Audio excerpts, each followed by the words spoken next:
So I'm here to talk about something that has been a long journey for me, in a sense. I picked up something a decade ago. A decade ago, this June, I started going through a program where I started doing work at a card shop, like a literal card shop, like Yu-Gi-Oh, Pokemon, Magic the Gathering, the Wakes. And I had not touched Magic the Gathering, let alone had in it, any interest in it until like I started working there. I was tasked with one job for a while. I was tasked with organizing cards by name, color, and set, all in alphabetical order.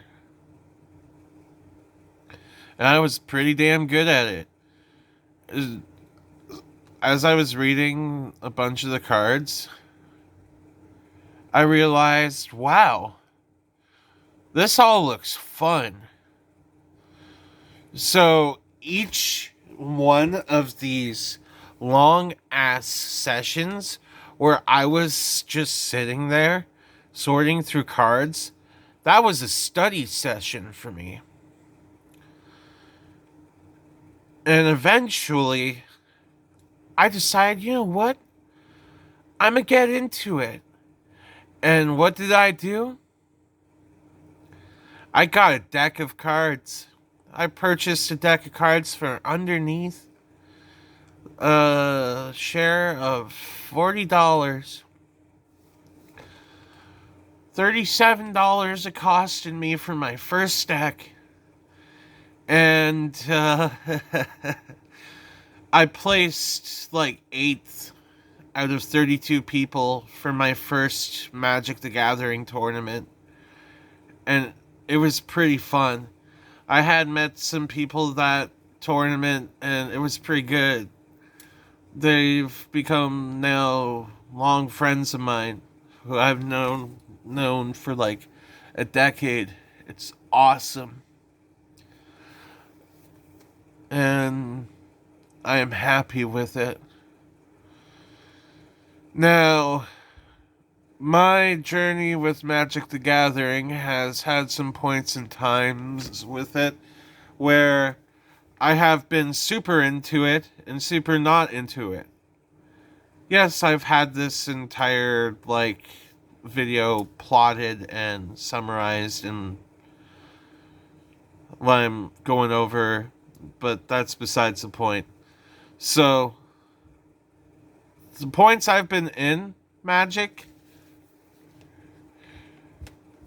have usually been in points where like something has greatly interested me. So my first time playing was when Zendikar um no, Battle for Zendikar came out. Battle for Zendikar and Oath of the Gatewatch or some, yeah, I think that's what it was called. Oath of the Gatewatch. And it came out and I was just like, wow, I really like these cards. Straight up, two of my favorite cards to this day, which I got in my deck right now, Ulamog, the Ceaseless Hunger, and Kozilek, the Great Distortion, were cards that made me really want to play Magic the Gathering. And as a matter of fact, Kozilek, the Great Distortion, was my first commander. absolute blessed. I loved having Kozilek as my commander. So, um, now I started getting really into Magic at that point in time. It started getting to a point where I started investing in boxes. And then, around this time, at the Battle for Zendikar, there was these types of lands that had come out called expedition lands, which are lands that are full art, but they are like graphically insane. Scalding Tarn is absolutely insane. Um, Smoldering Marsh, insane. Some of these dual lands are like to die for. And I got into collecting some and selling it because I would get that rush of collecting cards, getting the chase cards, selling off the chase cards, and getting more cards for the chase cards. So go into the following eras of Magic. Kaladesh, where the masterpieces come in. I was constantly buying boxes of Magic the Gathering cards to pull these masterpieces because I would constantly pull them, sell them to the store, and get more cards for it. It was awesome. Then Amonkhet came out with the invocations, and I started doing the same thing. And I have pulled some expensive cards in my time. Oh, yes, I have pulled some of the best cards in my time.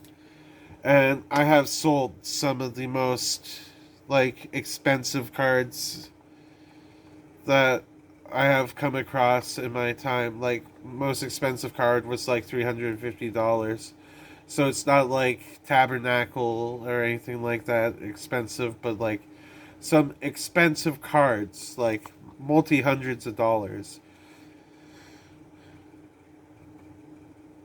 Now, after that, and I started getting out of Magic a bit because I was going in a point in my life where I just couldn't do Yu-Gi-Oh! Magic or anything anymore. So I ended up taking a break from Magic, and I ended up losing pretty much all my cards. So then I started gathering more cards again over time and started collecting some of my favorite cards again and again at perfect times to pick up the cards. And now, here I am 10 years later, building my favorite commander deck of all time. SpongeBob SquarePants is in the mail for me, and he's going to be my commander. And I got this Deadpool secret lair on the way, too. I have been so into Magic the past week and a half that has just brought up my love for Magic again. It has made me want to like kind of go back down memory lane, talk about some of my favorite times of Magic, like hanging out with some of my best friends in 2018 and creating pirate decks when the pirate decks came out, and the dinosaur decks when the dinosaur decks came out. It was beautiful. Excellent pirates and dinosaurs. Hell yeah. So then after Ixalan, uh, actually, that was way before Ixalan, the Pirates and the Dinosaurs, but that's beyond the point. I ended up just kind of. I bought a Kaldheim booster, uh, like, fat pack, and just kind of didn't touch Magic again for a while. I would once in a while pick up certain Magic cards that caught my fancy. Like, I picked up Gandalf. I picked up certain cards over time, like the Urza's cards. And now, I just picked up the most singles in Magic that I have in a long time. And I am beyond excited. I'm going to be posting a video soon once I get all the cards in my commander deck of my commander deck, because this commander deck is one of the most hyped commander decks of all time. And I can't wait to show you it. So, I'm gonna go for now. But this is my 10-year review of Magic the Gathering. I love Magic the Gathering. And I always will. See you in the next one. Don't forget to drink your water.